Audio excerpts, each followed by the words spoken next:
Assalamu Walaikum. Hello friends, how are you? Welcome back to my another video. In this video, I am going to show you how to delete multiple rows in a table in Google Docs. Let's get started. At first, you have to open your Chrome browser, then open your Google Docs apps, then open your document. Now you can see here are my document with a table. Now I delete multiple rows in this table.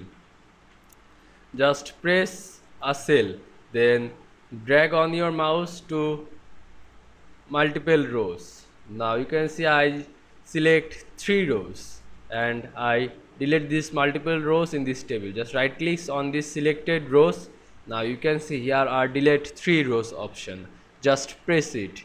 Now you can see I delete multiple rows in our table in Google Docs very easily. I hope you enjoyed my video. Please like, comment, share and subscribe my channel. Thanks for watching.